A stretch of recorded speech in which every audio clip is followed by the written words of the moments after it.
تو ہمیں تہنیک کے لیے یہ کھجور کا ہی جو ملتا ہے کہ سخت کھجور جو ہے وہ دی گئی ہے۔ آپ کو پتہ ہے کہ کئی دفعہ ہمارے پاس کوئی اگر پیرنٹس آتے ہیں بچے کو لے کر، یا جنرلی بچہ پیدا ہوتا ہے اور ہمیں لگتا ہے کہ یہ مدر فیڈ نہیں لے رہا، تو ہم کیا کرتے ہیں، سب سے پہلے اس کی سکنگ ریفلیکس چیک کرتے ہیں۔ اور وہ چیک کرنے کا بھی طریقہ یہ ہوتا ہے کہ آپ ظاہر ہے ہاتھ دھو کر اپنے اسٹرلائزڈ ہاتھوں کے ساتھ آپ اپنی انگلی جو ہے اس کے تالو پہ ٹچ کرتے ہیں۔ اگر بچہ فوراً چوسنا شروع کر دے اس کو، تو اس کا مطلب ہے کہ اس کی سکنگ ریفلیکس ٹھیک ہے، وہ بچہ بیمار نہیں ہے اور وہ دودھ پی سکتا ہے۔ ہاں، اگر جب تالو کے ساتھ کچھ ٹچ کیا جاتا ہے اور وہ کوئی رسپانس نہیں دیتا، تو اس کا مطلب ہے کہ اس کے اندر کسی قسم کا انفیکشن چل رہا ہے اور اس کو ہم نے مینیج کرنا ہے۔ تو سبحان اللہ، ہمیں جو طریقہ تہنیک کا بتایا گیا ہے، جب ہم اس کو اختیار کرتے ہیں تو پھر اس طرح کے چیلنجز نہیں ہوتے۔ تو کام جو کرنا ہے وہ درست کرنا ہے۔ اسی طرح سے اذان، بچے کے کان میں اذان دینی ہے، اور اس کا بھی ہمیں طریقہ پتہ ہے۔ جیسے ہمیں پھر پتہ چلتا ہے جب ہم سیرت کے واقعات کو دیکھتے ہیں کہ رسول اللہ صلی اللہ علیہ وسلم نے جب حسن ابن علی رضی اللہ عنہ پیدا ہوئے تھے تو ان کے کان میں اذان دی تھی۔ تو کان میں اذان دی جائے گی، اور یہ اذان دینا کیا بتائے گا اس وقت؟ یہ بتائے گا کہ اللہ کی بڑائی ہمارا بچہ سنے۔ سب سے پہلی بات جو اس کے کان میں بتائی جا رہی ہے وہ یہ ہے۔ اسی طرح سے ہمیں یہ بھی پتہ ہے کہ جو اذان ہے وہ شیطان کو دور کرتی ہے۔ تو ہم ابھی سے اس معاملے میں الرٹ ہو رہے ہیں کہ ہم نے اپنے بچے کو شیطان سے بچانا ہے۔ یہ نہیں ہے کہ اس بچے کو شیطان شرارتی کہہ کے لے کے چلنا ہے۔ یہ نہیں ہے کہ ہم نے ویٹ کرنا ہے فار another few years کہ اب ہمارا بچہ کوئی چیلنجنگ بیہیویئر لے کر آئے گا، کوئی مشکل ہمارے سامنے لائے گا تو تب ہم نے ان دعاؤں کے بارے میں سوچنا ہے۔ پھر آپ دیکھیں کہ اس بچے کو یہ سمجھ آتی ہے کہ وہ ایک مسلمان گھر میں پیدا ہوا ہے، اور والدین جب اذان دیتے ہیں تو پھر ان کو یہ بھی سمجھ آتی ہے کہ ہم نے آگے جا کر بچے کو نمازی بھی بنانا ہے۔ ابھی سے کچھ کام کرنا شروع کریں گے نا تو وہ پھر وہاں تک پہنچے گا۔ والدین کو یہ بھی سمجھ آتی ہے کہ لا الہ الا اللہ محمد رسول اللہ کے مطابق اس کی زندگی ہونی چاہیے۔ ہمیں اپنے گھر کے انوائرمنٹ کو پھر ایسا بنانا ہے اور اپنے بچے کے لیے پھر صحیح فیصلے کرنے ہیں۔ اب جو اگلا مرحلہ آتا ہے وہ ہے بچے کا نام رکھنا، اور یہ بھی بہت اہم مرحلہ ہوتا ہے۔ اس میں ہمیں احادیث سے پتہ چلتا ہے کہ جیسے رسول اللہ صلی اللہ علیہ وسلم کے جب اولاد بیٹا پیدا ہوا تو آپ صلی اللہ علیہ وسلم فرماتے ہیں کہ میں نے اپنے والد کے نام پر ان کا نام ابراہیم رکھا۔ اسی طرح سے جب حسن اور حسین رضی اللہ عنہم پیدا ہوئے تو آپ صلی اللہ علیہ وسلم نے ان کا عقیقہ کیا 7ویں دن، اور ساتھ ہی پھر ان کا نام بھی رکھا۔ تو نام کی ایک بہت اہمیت ہوتی ہے جس کے بارے میں ہمیں تھوڑا سا اگین کلیئرٹی سے پتہ ہونا چاہیے۔ پہلی بات تو یہ ایک ٹائٹل ہے جو ہم کسی بھی بچے کو دے رہے ہیں، کسی انسان کو دے رہے ہیں، اور اس ٹائٹل کے ذریعے ہی اس کی کمیونیکیشن ہونی ہے اب سب لوگوں سے، اس نے بات چیت اس سے کرنی ہے، اور یہ ایک اس کا سمبل بن جائے گا، اس کی پہچان جو ہے بن جائے گا۔ دنیا میں بھی وہ اسی نام سے بلایا جائے گا، آخرت میں بھی وہ اسی نام سے بلایا جائے گا۔ اور آپ دیکھیں کہ وہ جو نام ہوتا ہے نا اس کے اثرات بھی ہوتے ہیں۔ اس کے ایسے اثرات نہیں ہوتے ہیں کہ ہم کسی بھی نام کے بارے میں خود سے سوچیں کہ یہ بھاری نام ہے، یہ بوجھل نام ہے، اس کے مسائل جو ہیں بہت زیادہ آ رہے ہیں، لیکن ہم یہ دیکھیں کہ اس نام کا اس کی پرسنالٹی پہ کیا افیکٹ ہو رہا ہے۔ تو کچھ نام ایسے ہیں جو کہ ناپسندیدہ ہیں اور ہمیں اپنے آپ کو ان سے بچانا چاہیے، جیسے ایسے نام جس میں اللہ کے علاوہ کسی اور کی عبادت نظر آئے، جیسے عبد الامیر ہے، عبد الرسول ہے، کیونکہ ہم تو صرف اللہ کے بندے، ہم تو صرف اللہ کے عبد ہیں۔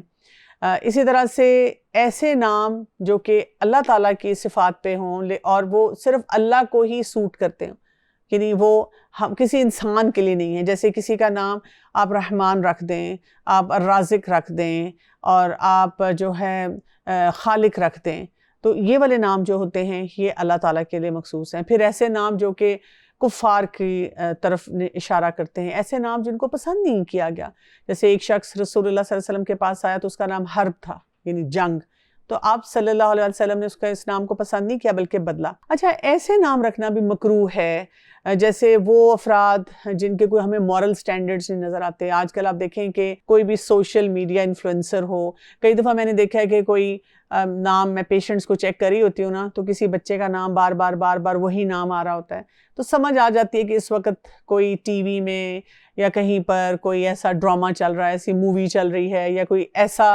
کوئی شخص سامنے آ رہا ہے جو کہ لوگ اس سے بڑے امپریس ہو رہے ہیں فار رانگ ریزنز، اور اس کی وجہ سے وہ اس نام کو رکھ رہے ہیں۔ یا کچھ لوگ کیا کرتے ہیں کہ بہت ہی مشکل اور عجیب و غریب نام ڈھونڈتے ہیں. اور کئی دفعہ جب ان کو نام ہم لکھ رہے ہوتے ہیں بچوں کا اور اگر اس سے پوچھا جائے اس کا کیا مطلب ہے تو ان کو خود بھی مطلب نہیں پتا ہوتا. وہ کہتے ہیں بس یہ میں نے سنا تھا, مجھے بہت اچھا لگا تو میں نے سوچا کہ میں یہ نام رکھ لوں. اچھے نام پھر کیا ہوں گے؟ بیسٹ کیٹیگری جو ناموں کی ہے وہ عبداللہ اور عبد الرحمن ہے. لیکن یہ کہ یہ دیکھنا ہوتا ہے کہ جب ہم ایسا نام کوئی رکھتے ہیں تو عام افراد جو ہیں پھر وہ پورے نام کے ساتھ بلائیں, یا ایسے نام رکھنا جس سے پتہ چلے کہ جی آپ تو اللہ کے بندے ہیں. جیسے اللہ تعالیٰ کی کوئی بھی صفت آپ نے لی, کوئی بھی صفاتی نام لیا اور اس کے ساتھ پھر عبد لگایا اور پھر جب بھی بلایا تو وہ پورا نام بلایا. انبیاء کے نام رکھنا, صحابہ کے نام رکھنا, صحابیات کے نام رکھنا, اسی طرح سے جو بھی ایسے سلف صالحین گزرے ہیں جنہوں نے بہترین امت کے لیے کام کیا ہے ان کے ناموں پہ نام رکھنا. اور نام وہی ہونا چاہیے جو کہ بولنے میں بھی آسان ہو اور اس کے ساتھ ساتھ اس کا مطلب جو ہے وہ بھی بہت بہترین ہو. اچھا, یہاں پہ بات نہیں ختم ہوتی کہ نام کیا رکھنا ہے. یہاں پر ایک جنگی ماحول بن چکا ہوتا ہے, اور وہ کیا ہوتا ہے کہ جی نام کون رکھے گا. پہلے تو یہ کہ وہ اماں جس نے اس بچے کو پیدا کیا اس کی تو کوئی اہمیت ہی نہیں ہوتی کہ وہ نام رکھے اپنے بچے کا. اس کو بیچاری کو اگلی جنریشن تک انتظار کرنا ہوگا کہ جب وہ دادی بنے گی یا نانی بنے گی تو پھر وہ کسی بچے کا نام رکھ سکے گی. اور اس وقت کی جو ماں ہوگی وہ بیچاری ٹرامیٹائزڈ ہوگی اور وہ ویٹ کرے گی کہ جی میں آگے تک جا کے نام رکھوں. تو ہمارا دین جو ہے اس سلسلے میں کوئی ایسی مشکل میں نہیں ڈالتا, کوئی بھی نام رکھ سکتا ہے. ظاہر ہے ہمیں اپنے بزرگوں کو اہمیت دینی چاہیے, ہمیں ان سے پوچھنا چاہیے, ان کے شوق کو دیکھنا چاہیے کہ وہ کوئی نام پسند کرتے ہیں. کئی دفعہ اپنے والدین کے نام کو لاتے ہیں یا کوئی نام ان کو بہت اچھا لگ رہا ہوتا ہے اور وہ بتاتے ہیں.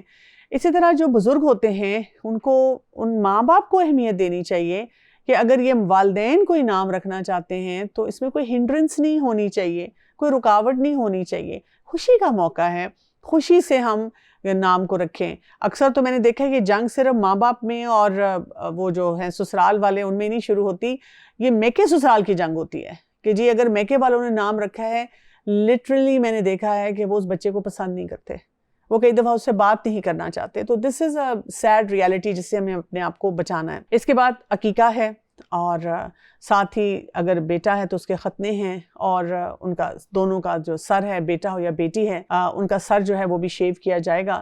یہ سنت کا طریقہ ہے اور اس کو ہم لے کر چلتے ہیں. عقیقے پہ بھی بہت جھگڑے ہیں جی. عقیقے پہ کیا ہے, پہلے تو یہ کہ یہ کہا جاتا ہے کہ جی کس وقت عقیقہ ہوگا. کئی دفعہ اس کو سال ہر سال پوسٹ پون کیا جاتا ہے صرف اس لیے کہ سارا خاندان جمع ہو جائے, یا بہت زیادہ قرضہ لے کے بہت بڑی بڑی گیدرنگز کی جاتی ہیں. ویسے تو اگر کوئی ڈیلے کرنا چاہتا ہے اس میں کوئی حرج نہیں ہوتا, لیکن فار رانگ ریزن اس کو ڈیلے نہیں کرنا چاہیے. فار رانگ ریزن لوگوں کو شو آف کرنے کے لیے بھی اس کو بہت بڑے فنکشن نہیں کرنے چاہیے.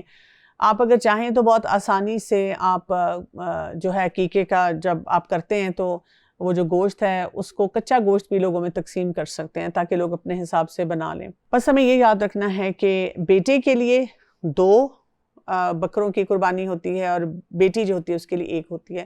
تو اللہ تعالیٰ نے, یہ اللہ کا نظام ہے, اللہ تعالیٰ نے آسانی کے لیے ہمیں دیا ہے اور اسی کے مطابق ہم جو ہے کام کرتے ہیں اور اسی کے مطابق ہم دیکھتے ہیں کہ ہمیں کیا کچھ کرنا چاہیے. تو 7ویں دن تک ہمیں یہ کام کر کے نام بھی رکھ لینا چاہیے. اور اس میں یہ کہ جو بال اترتے ہیں اس میں تھوڑا سا جو صدقہ ہوتا ہے اس کے مطابق دے دیا جاتا ہے. اب آپ یہ دیکھیں کہ جب آپ یہ سارے جو مسنون طریقے ہیں اس وقت کر رہے ہوتے ہیں تو بہت ساری توہمات سے آپ بچ جاتے ہیں. بہت ساری ایسی باتیں جو کہ فوکس میں نہیں ہونی چاہیے آپ اس سے پیچھے ہٹ جاتے ہیں.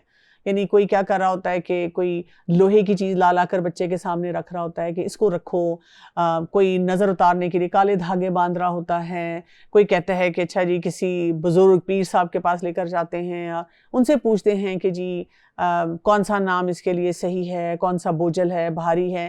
ہم ان سب باتوں سے بچتے ہیں. ہمارا دین بہت پریکٹیکل ہے اور ہمارا دین ہمیں سکھاتا ہے کہ کسی بھی موقع پہ اگر ہم مسنون طریقوں کو اپنی زندگی میں انکارپوریٹ کر لیتے ہیں تو وہ زندگی آسان ہو جاتی ہے. اور دیکھیں وہ بچہ جو ہے نا اس کی لرننگ انکانشیسلی اس وقت سے چل رہی ہے اور وہ آگے چلتی چلی جاتی ہے.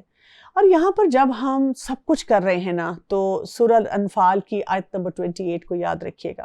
وَاعْلَمُوا أَنَّمَا أَمْوَالُكُمْ وَأَوْلَادُكُمْ فِتْنَةٌ وَأَنَّ اللَّهَ عِنْدَهُ أَجْرٌ عَظِيمٌ.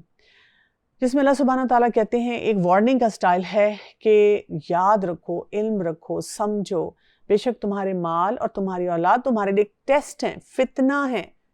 فتن سے کیا ہے کہ جیسے سونے کو آگ پہ تپایا جاتا ہے اور اس میں سے امپیورٹیز نکل جاتی ہیں، تو اب بچہ جب انسان کی زندگی میں آ گیا ہے نا، تو یہ ایک ٹیسٹ ہے، یہ ہمیں پیور کرے گا، ہمیں بار بار بتائے گا کہ کیا تم خالص ہو یا لوگ کیا کہیں گے، ان پریشرز میں اپنے بچے کو پال رہے ہو۔